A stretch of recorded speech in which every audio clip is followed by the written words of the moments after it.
Sobat, inilah salah satu orang yang dikorbankan oleh suatu yayasan tenaga kerja. Ini melamar sebagai driver yang akan ditempatkan di suatu perusahaan yang ditunjuk oleh yayasan tenaga kerja tersebut.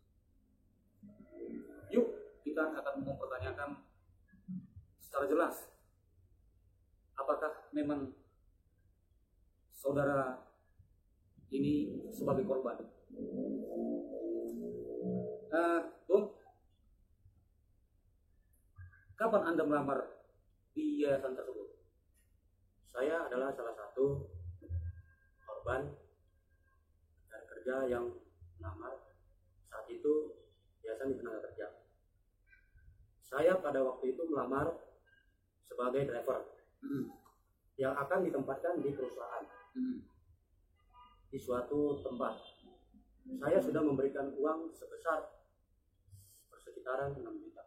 Oh, 6 juta? Betul sekali. Terus, apakah, tanya saya Bu, apakah duit saya bisa kembali? Yang 6 juta yang telah saya berikan pada yayasan itu tadi. Nah, untuk bisa uang kembali tentunya ada proses hukum yang harus dilalui. Antara lain penyelesaiannya secara hukum pidana. Yang kemudian, yang kedua adalah penyelesaiannya secara tenaga kerja. Sekarang saya kembali bertanya kepada Anda, sudah pernahkah melapor ke Disnaker bahwasannya Anda itu belum ditempatkan di perusahaan yang dituju oleh yayasan tenaga kerja? Sudah saya melapor ke Disnaker. Sudah pernah melapor ke Disnaker? Sudah. Terus tanggapan pihak Disnaker kira-kira seperti apa tanggapan pihak Disnaker terhadap Anda selaku korban yayasan ini? Mereka sepertinya tidak ada memberi harapan, tapi hanya mereka memberi jawaban tunggu kabar selanjutnya. Kira-kira Anda sudah pernah konsultasi dengan beberapa teman yang berpengalaman? Sebelumnya saya sudah pernah melakukan tapi saya mau coba langsung terjun apakah benar. Jadi saya langsung ke yayasan.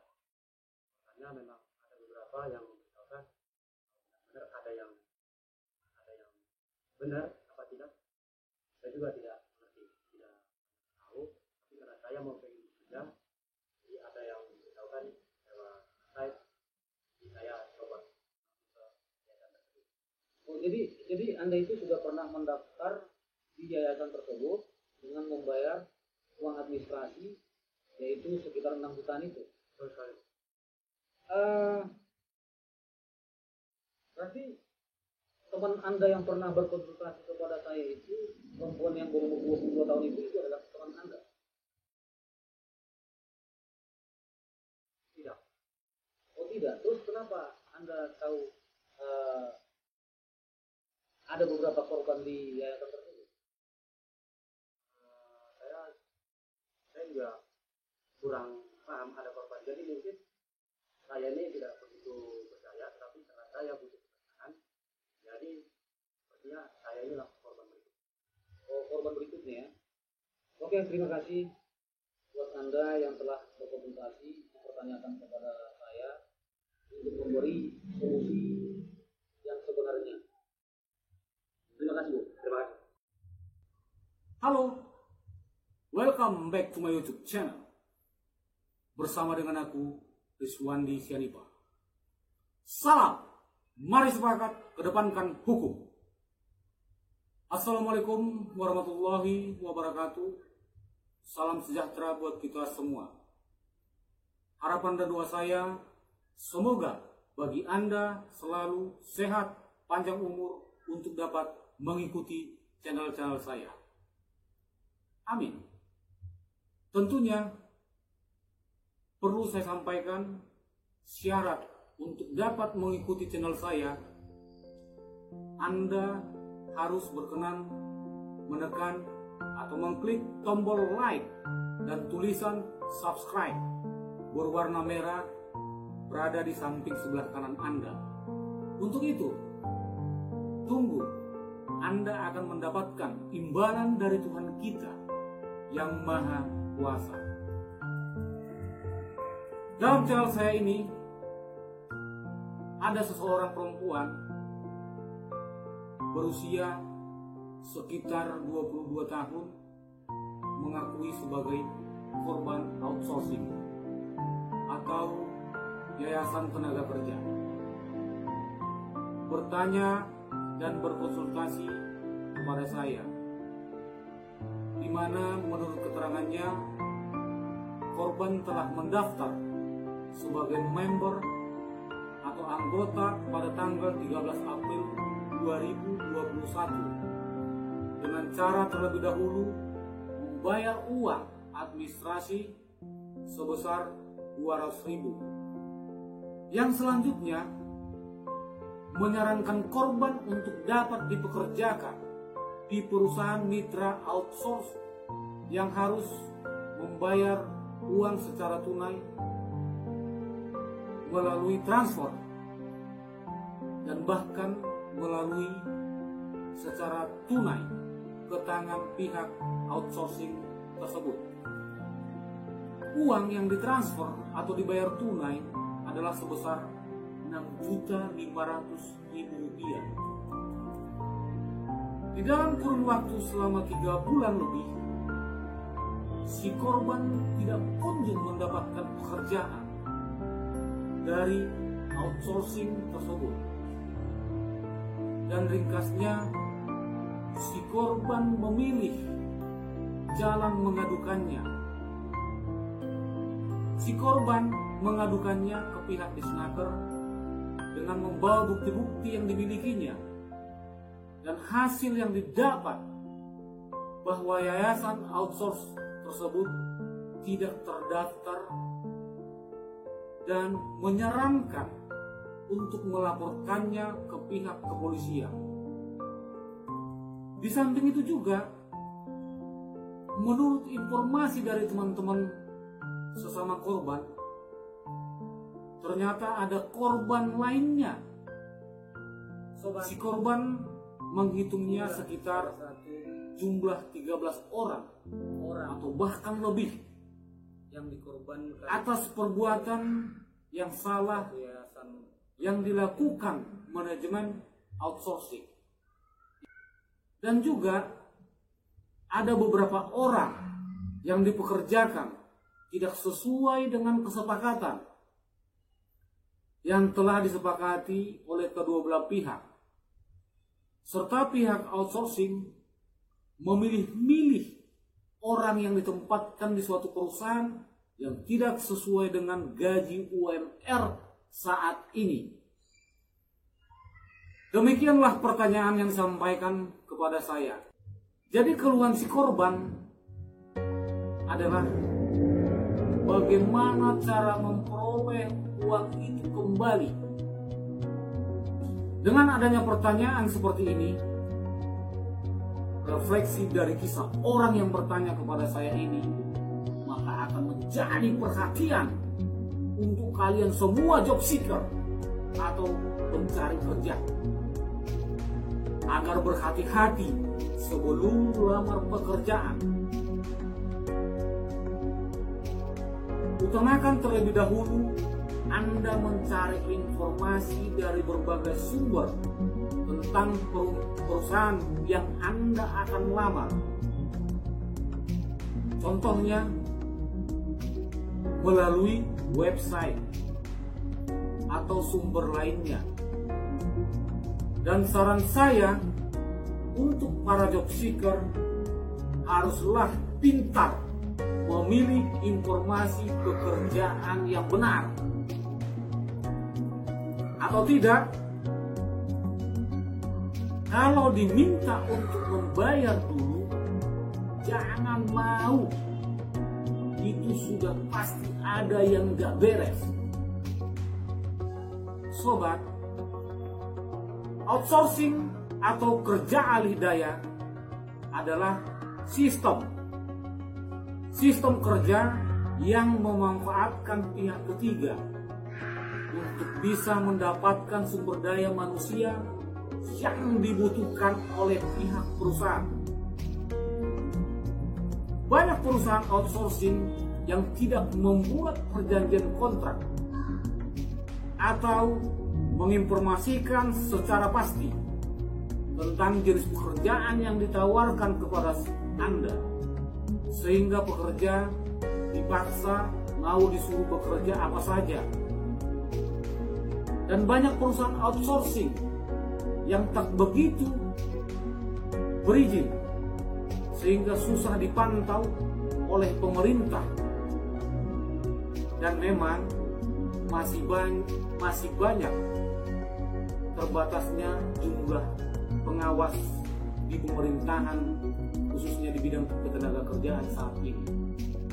Sepengetahuan saya, perusahaan pemberi kerja biasanya hanya mengadakan hubungan dengan perusahaan alih daya, tetapi perusahaan penyedia jasa tersebut gagal menetapkan hak karyawan secara adil.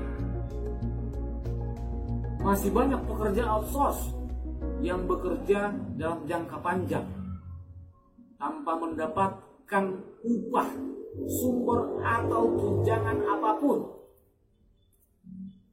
Nah, kembali ke substansi pertanyaan teman kita itu. Yang lebih kusimak adalah si pencari kerja sudah melaporkan ke Disnaker dan katanya yayasan tidak terdaftar. Opo iki gitu loh. Layaknya si pegawai Disnaker haruslah bertindak dengan cara melakukan pengecekan terhadap yayasan-yayasan tersebut berdasarkan bukti yang telah dibawa oleh si pencari kerja. Bila sudah menemukan ketidakberesan, lakukan tindakan pencabutan izin operasional, agar tidak ada lagi korban berikutnya terhadap pelamar-pelamar pekerja di negara kita ini. Sobat, benar memang Anda dibohongi dan diiming-imingi dan dijanjikan palsu. Anda dibujuk rayu dan ternyata setelah Anda menyerahkan uang tersebut, Anda tidak mendapatkan pekerjaan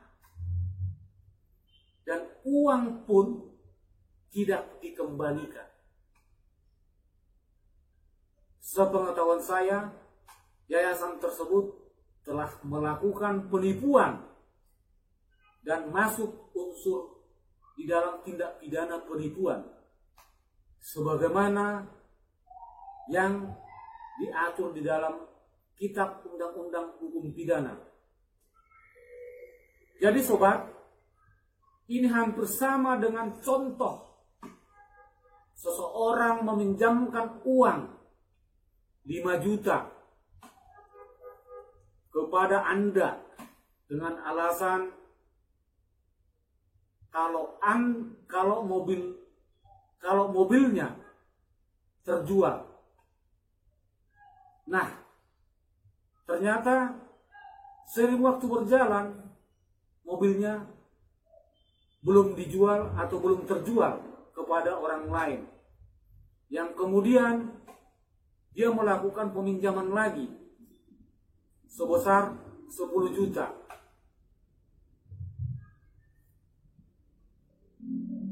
Waktu berjalan terus, ternyata si peminjam uang tersebut mobilnya tidak kunjung dijual-jual, dan atau mobilnya tersebut dijual tapi tidak dibayarkan kepada Anda. Nah, sekarang peristiwa ini tentu ada dua opsi penyelesaiannya untuk dipertimbangkan oleh kalian semua. Penyelesaian pidananya yang pertama, apakah ini dilaporkan ke kepolisian atau melaporkannya ke Disnaker. Bila kita melaporkannya ke kepolisian, tentunya si pelaku di dalam penjara dan tidak dapat mengembalikan uangnya. Dan laporan polisi ini tidak dapat dicabut oleh si pelapor atau keluarga si penipu. Meskipun ada perdamaian antara keluarga Anda dengan si penipu, karena perkara ini terus berlanjut sampai proses persidangan. Oleh karena penipuan tersebut adalah delik aduan. Pertanyaannya, sobat, di dalam channel saya ini mengajak teman-teman untuk dapat bertukar pikiran, sharing, dan bila ada pertanyaan atau pendapat lain yang akan kita sharingkan atau diskusikan kembali, mohon disampaikan di dalam kolom komen yang tersedia di bawah ini. Atas perhatian dan kerjasamanya yang ikut menonton channel saya ini, saya mengucapkan terima kasih. Serta bila ada pembahasan ini kurang berkenan di hati teman-teman atau di hati kalian, mohon dimaafkan. Teman-teman, pesan saya, jangan lupa untuk mengklik like dan subscribe untuk dapat mengikuti channel saya selanjutnya. Salam, mari sepakat kedepankan hukum. Terima kasih.